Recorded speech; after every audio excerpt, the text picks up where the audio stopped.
Madame la maire, mes chers collègues, le trou d'air budgétaire traversé par votre majorité aurait pu inviter votre exécutif à évaluer l'efficacité de ces dépenses, comme le préconisait déjà votre premier adjoint en juillet 2018 dans une tribune destinée à vanter votre gestion collective des deniers parisiens, monsieur Simondon. Monsieur le premier adjoint s'interrogeait alors légitimement, je cite, « La seule vraie question démocratique qui importe, ces dépenses sont-elles utiles ou non ?» À la lecture des premières lignes de ces états généraux, rien que ça, vous avez l'action modeste. Car à la lecture des premières lignes de ce bilan, la réponse à la question du premier adjoint semble évidente. Seulement 650 Parisiens ont daigné exprimer leur opinion sur votre politique du stationnement. Alors que votre collectivité emploie 400, et encore, je suis modeste, agents pour votre communication.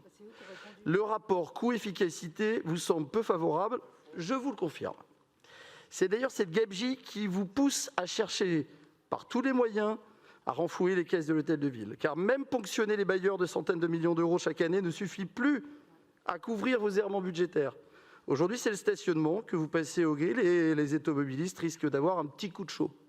Et pour cause, dans le 17e arrondissement, le coût d'une heure de stationnement va augmenter de 66%.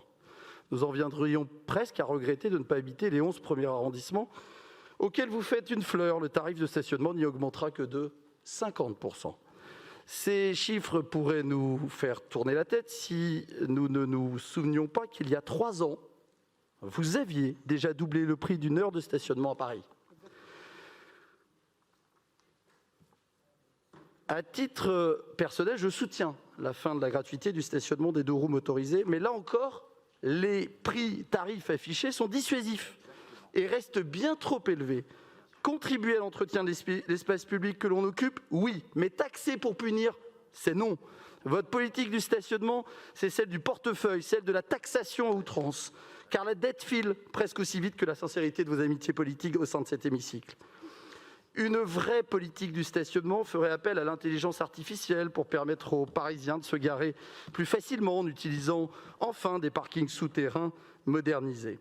Une vraie politique du stationnement consisterait en un déploiement massif, rapide, de bornes de recharge pour les véhicules électriques qui ne semble pas être votre priorité.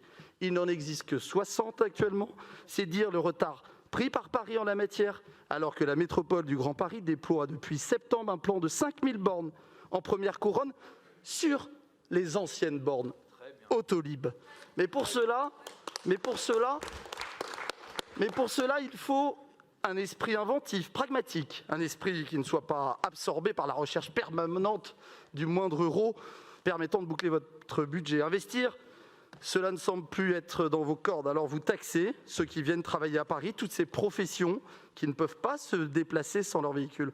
Vous taxez en brandissant l'étendard de l'écologie que vous rêvez punitive plutôt qu'incitative. Circuler dans Paris est devenu un cauchemar que vous allez rendre hors de prix. En supprimant la moitié des places de stationnement, vous raréfiez une offre dont le coût explose. Madame la maire, vos amis communistes et écologistes apprécieront une nouvelle fois cette magnifique leçon d'économie.